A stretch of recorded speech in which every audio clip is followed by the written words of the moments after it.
Hi, it's Heather, and that's Chantel, and we're Bookwild.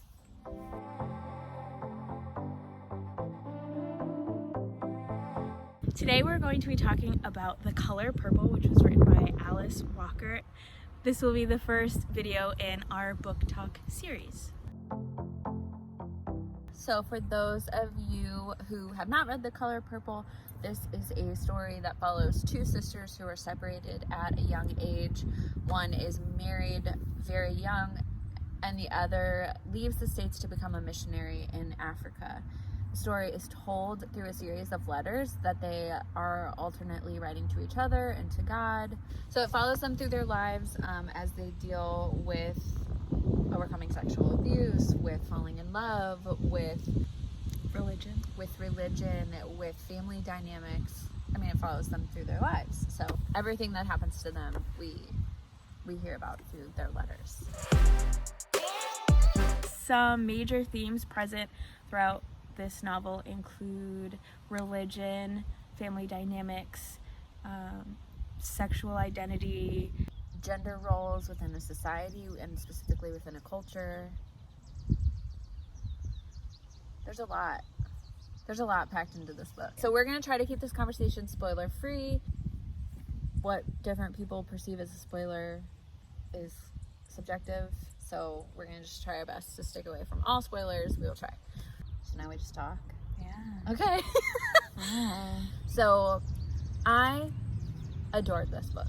This was the most impactful book that I have read in such a long time, because for like 1,000 different reasons. The things that I loved were the exploration of all of the themes that we mentioned. I thought it was really simply and beautifully written in a way where you had the emotional impact, but it wasn't like intense and overwhelming and like feel these things. At least that's how I felt. Yeah. I also love that I don't want to give anything away, but just the structure of the letters and like how you can see change over time, and the sisters' relationship changing over time, and what each of the characters in the story learns over time, and seeing that reflected in the letters. I thought that was really cool as well. Overall, I really loved this story. I loved the characters and the dynamics between family members and how family members grow and learn and change, and friendships and love interests. I just thought it was so sweet and so emotionally driven, and you as a reader learn about important things like masculinity and religion. We are not told how to feel about the characters, but you just see the growth as they come into revelations and as they do things for each other and with each other, and just the actions that take place in this book. For me, I just really felt for certain characters, and even like I would get really frustrated or really upset and just like denounce a character, and then that character would make a comeback and I'd feel really good. But yeah, I think for me the strongest point were the characters. One of the things I liked the most about the characters and the dynamics is that it's layered and complex, right? Mm-hmm. So the characters at first, when they're introduced to the story, they have a very distinct role within the novel and like what that person represents. And then as they establish deeper relationships with one another, they challenge, or certain characters will challenge other characters to not play into those roles. So what didn't you like?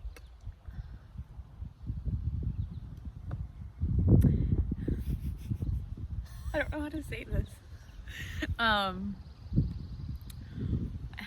Okay, maybe you can help me. So I was really annoyed when I was reading, and we got to the part where and 5 years pass, and we get nothing in those 5 years. What? There's like a lot of good stuff happening there, and then for 5 years there's nothing, we get no information, and then apparently 5 years later the story just picks up. Yeah. Nothing's changed. Nothing is like, and I didn't like that. That's fair. That was one of the format of the letters could be kind of confusing sometimes, because you weren't really sure how much time was actually passing, and like they would make reference to time passing. Yeah. But It wasn't clear. That was the one thing that I was like, how old are these people? And like, when is this happening? And Right. yeah. There were some points throughout the story where I was like, wait, what is going on? But when you think about the way that letters are written, you know, realistically, you're not going to write a letter and be like, I mean, you're going to date your letter, which none of the letters were dated. Right. But like, you're not going to be like, okay, this was 5 years later. Yeah. You know, when you're writing letters, Right. you aren't giving all that backstory. And Right. like, there could be a 5-year gap. Right. When you aren't writing letters. Right. What other things? That was it. That was. There was 2 things I didn't like. It was the timeline issues, and then the preface. I did not read the preface beforehand. No, I did. I can't remember if I read the preface or not. Chantel did. It impacted my reading experience. So when I read the preface, I just felt like it was telling me how to read the book and what to think about the book, and I didn't love that. So the preface basically is Alice Walker saying that she intended the book to be written as like a religious, spiritual discovery. I think that definitely shows in the book, and it certainly came through, but I would have just come to that conclusion on your own yeah terms. Yeah, and not having to be told that. Like, reading the book, I felt like I had to see that religious aspect, which I was annoyed with. Yeah, and I have short-term memory, bad short-term memory. So I think I read it and I was just like, whatever. And so should we talk about the religious theme? Yeah. Okay. I loved that part of it. Are you being sarcastic? No. Oh. No, I did. I really did. It's the main reason why I love Celie. I love her so much. Yes. Celie is very religious, and she has a very distinct idea about who God is and what God looks like, and to her what that means. And then through her relationship with Shug and many other things, she comes to be freed of that one image of God and what God is and what God wants from her, and that is so freeing for her. And I think that's the religious to spiritual transformation that happens. And I think it does a good job of documenting that transition, because in the middle of that process, you can see Celie, like, she's angry. She hasn't found what it means to be spiritual yet, and she's like still figuring that out. Like, I think it does a really good job of documenting all of those steps to get to this peaceful understanding of what your place is in the universe and like what you look to as your spiritual guide or your spiritual center. The religious spiritual theme is where the book gets its name. And I loved how subtle that was. Loved that. Yeah. Just the way that she started talking about realizing there must be God in all of these things, because how could the color purple exist without there being some higher presence putting the beauty in the world? And that's not necessarily how I view the world, but the idea, the process of Celie getting to that understanding of the world was really beautiful to see. I think you also touched upon it a little bit earlier. You said to see that transformation, because it doesn't happen all at once. It happens kind of in stages where she starts to question things, not so much her religion, but she starts to question why people do the things they do, or why people are the way that they are, and kind of like, what is this life? So she starts questioning it, and then she sees different characters doing things that she wouldn't do, and she starts to bring God's role into that. Not really God's role, but I'm thinking of the conversation she has with Shug when Shug is like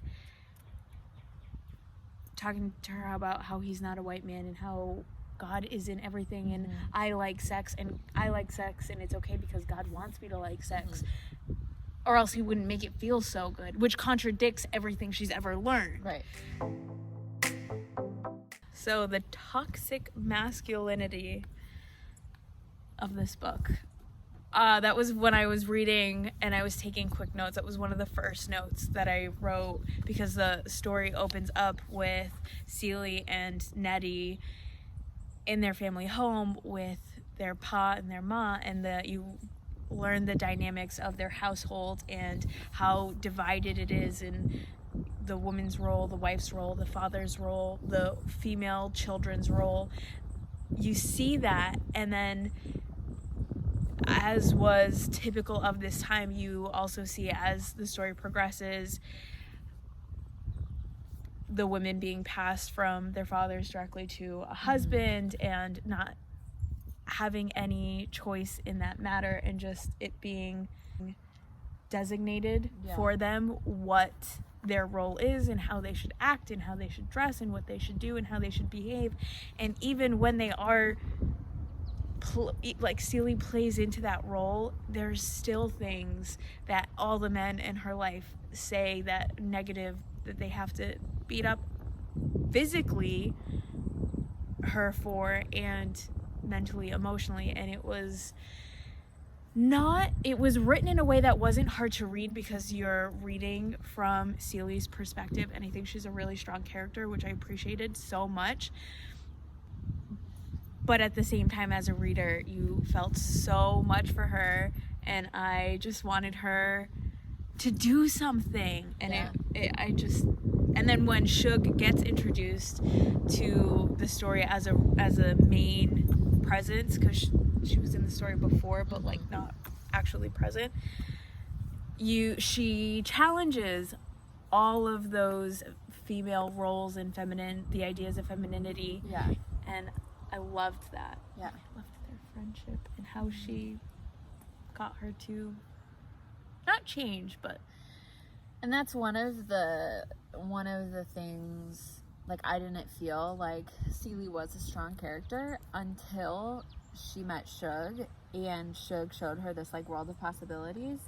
And so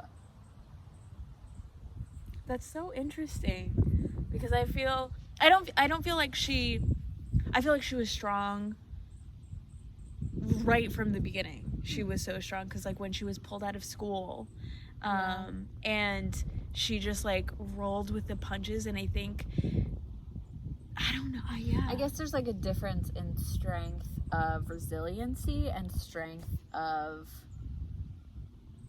like combativeness, you know what I mean? Or strength in like going after what you want. And I feel like in the beginning, like character growth is crazy. Like she starts to me as a character who's just trying to get by, like strong in that she's resilient and can deal with the beatings and can, you know,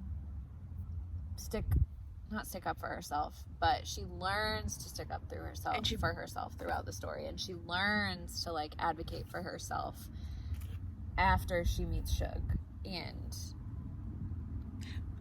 But you do bring a point, because she actually never sticks up for herself with the beatings. It's Shug that has to get Albert to stop. So one thing before I forget to say is also the relationship between masculinity and femininity with like Harpo and his dad. And Harpo has a wife that he sees as strong and independent, and those are the reasons that he fell in love with her. But he thinks, as a man, I have to beat my wife. My wife has to listen to me, even though he doesn't want to. That's not the role that he wants for him and his wife. And you can see him like learning and growing throughout the book, but just I thought that was really interesting. That one, yeah, was a big one for me while I was reading too, was the masculine and female dynamics, and the book really plays into those roles and especially like challenges them with characters like Shug and Sophia, and even Seely, and then it challenges those roles again at the end, kind of coming full circle, and Seely comes back to her husband, and he's learned how to cook and clean, which were all the things that he wouldn't do while Celia was around because she was doing those. That was her role. And then when she left, he learned to do those things. The opposite of masculinity is obviously like femininity. And I love one of the themes throughout the book is women learning to stick up for themselves, like Squeak, Mary Agnes, Seely, and even Nettie, kind of in her own ways. Like they're all learning to like own their own voice. I would also include Tashi in that because how do we say that without giving spoilers? Seely is figuring out that she's attracted to women, but she doesn't know how to deal with that. She doesn't know what she's looking for, and so when she feels herself being attracted to a woman, she says that she's acting like a man because she's never had a like a role model to look to for that. And so I thought that was really impactful. I felt so much for Seely in figuring out her sexuality and only really coming to terms with it when she could be with Shug, and the amount of weight and importance that somebody who awakens your sexuality within you or like helps you understand it, the weight that they have in your world is so important. And so the things that Shug did, and Shug was, you know, supposed to be this amazing, like, everyone loved her. She had, you know, all of this vibrant character and people were willing to forgive her anything. But specifically, Seely being able to forgive Shug because, you know, this is my interpretation obviously, but like because of all of the things that Shug represented to Seely, I totally understand that. Of the first person that you're attracted, you know, you grow up just assuming you're straight because that's what everyone, for Seely, she grew up assuming that she was straight because everyone in her world seemingly was straight, and that was just, you know, the way that it was. The norm. And for me growing up, that wasn't what my world was. I can't imagine having to uncover a, you know, heterosexual or a homosexual, bisexual identity without having other people to look to. Like, I had my sister, I had friends, and even then I still had so much difficulty like coming to terms with it, and I still place so much importance on that first girl in my life that like showed me the way. And so I really felt for Seely in those moments of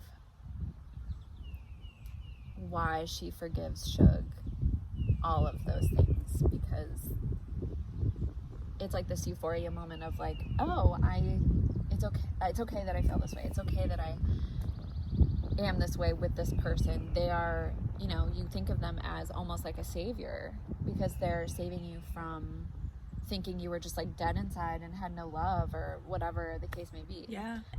I guess when I read it differently, because I didn't read it as her having this realization or this euphoric moment like aha, but it was just like that was to her the most natural feeling she had felt when Shug came into their lives. And then anytime Shug left, or she just felt like things were awry, like everything wasn't in its right place. But Right. anytime Shug came back, that was where she was supposed to be, and that's how I felt as a reader. Like things were right when Shug was around. And like even towards the end of the book, when Celie is having a conversation with Albert and she's talking about frogs. I'm trying to avoid spoilers here, but she's talking about frogs and like a frog is a frog, and to her, like, it was just so subtle, and it was the most natural thing for her. And the fact that like that he understood because of his love for Shug also, but just how everyone understood it. Yeah. And then I recognized that that is not everyone's experience, but for her it was so natural, and it just felt right too. Yeah. And when you're reading it, I was like, Yeah. I wish Shug hadn't been such a... I loved it though, because you're rooting for them the whole time, and then you're not sure if it's gonna happen a couple times, and then the relationship that Celie and Shug has, on one hand, I'm like, I love it, I'm here for it, it's wonderful, and on the other, it's like, this could very easily turn into a really manipulative relationship, because Celie will wait forever for Shug, and so will Albert. Like, but Shug never, it's like towing the line of manipulative, because Shug is... She takes advantage a little bit. But she's also very honest. Like, she, you know, she's just like, this is what I want. This is who I am. This is how, you know, God, quote unquote, God made me. And it's up to you to accept it or leave it. Right. And so I think that's where it's like, okay, Shug comes back on the right side of, she's just a woman that knows what she wants. Yeah. And the people in her life can accept Take it that or or leave it. not. Yeah. Back to the structure, I really like that you first have the story through Celie's eyes, and then as the story continues, and we don't really hear much from Nettie for reasons that we won't give away, but when we do start hearing from Nettie, it just, I love the way that was written, because that is how Celie, I don't know how to say this without spoiling, but like the way that it's written is the way that Celie would have lived it. And so instead of just getting two seamless timelines right next to each other, it's kind of jilted, because that's what Celie's experiencing. Yep. And I thought that made it kind of like, when we were talking about the timeline, to me that made it more realistic in a way, because it would be the way she would be actually experiencing it. Right. Even though it kind of makes it more difficult for the reader. Again, we don't want to give away spoilers, but the sister relationship throughout this is so cute. And I mean, they heartbreaking. were heartbreaking. They were separated at such a young age, and what Celie does, what each of them do for each other, but mostly Celie. I feel like Celie was a better sister. She, like... See, okay, keep talking. So I think, the reason I think Celie is the better sister, she's the older sister, she's a protector, you know? Like, she takes Nettie, they leave a situation because Celie wants to protect Nettie, and then when Celie and Nettie are in another bad situation, Celie is abandoned by Nettie. Yeah. She's not abandoned. Celie's sent away. I mean, Nettie's sent away. Not, but like there could have been. Yeah. You know. Yeah, and I was also thinking about this. Yeah. I guess, okay, maybe I do think that Celie is She's strong in subtle ways. Yeah. She's resilient. She's not in your face, strong, like fighting like Sophia. I also thought the relationship between Africans and African Americans, and like there's this, you know, Africans think, you know, judging from what we read in the books, was that African Americans or people who were enslaved, you know, didn't fight back, couldn't stick up for themselves, and so they deserve to be enslaved in some way. And then African Americans who were enslaved are like, why aren't you sticking up for us? Why didn't you fight tooth and nail to keep this from happening? And why aren't you accepting us? There's just like so much about the relationship between those two where you, as a white person, I'm like, I never even thought about that. Like, I've never thought about what that does when you split a culture that way. And we kind of see that, they talk about it happening with slavery, but then we see it towards the end of the book in Nettie's letters to Celie, Right.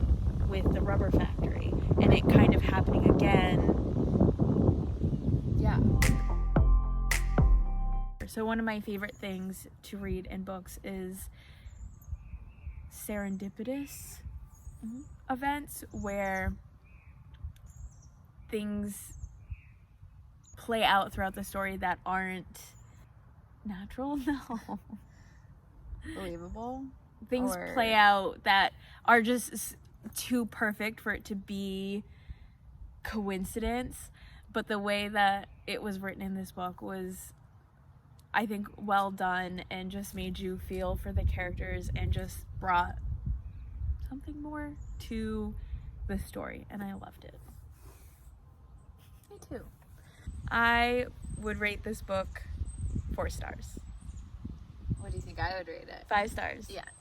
I rated it 5 stars. This book packed a hard punch without being too overbearing in what I thought was the message, and I feel like I learned a lot. I feel like I grew a lot because of reading this book. And it is a book, I have a really bad short-term memory, but this is a book that I think I will remember and refer back to, like, in years to come. Yeah, I agree. Too, because I think the characters will stay with me. Really, most of the characters are very defined and have such strong arcs that you're rooting for them. I think these characters will stay with me for a while. So that is our review of The Color Purple by Alice Walker. Thanks for watching, and we'll see you next week. Bye.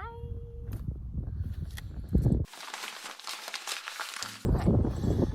Are you ready? Hi, I'm Heather. Hi. Okay. Hi. I just drooled all over myself. Okay. Oh, maybe we'll do that.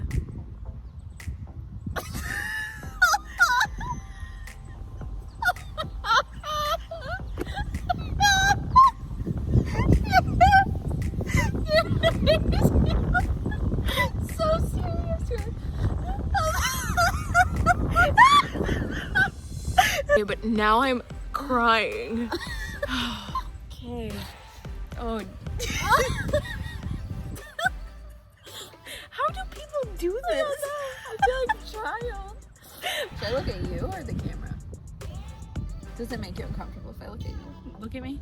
Okay. It doesn't make me uncomfortable, but Does it look stupid? Okay. like look, if I look at you, does it look weird? Yes, kind of, yeah. This isn't funny. I don't know. It's just because we're not supposed to laugh. Okay. What did you say? I don't remember. Motorcycle, go away.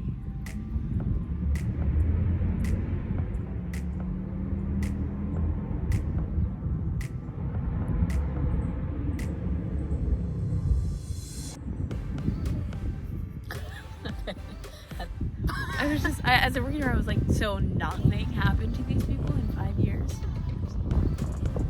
Hi. Someone who sees beauty in nature. Yeah. This is a spoiler. I have a bug. And this is like. Go ahead. Are you trying to film? Yes. That was good. Yeah, we did good. That was a good take.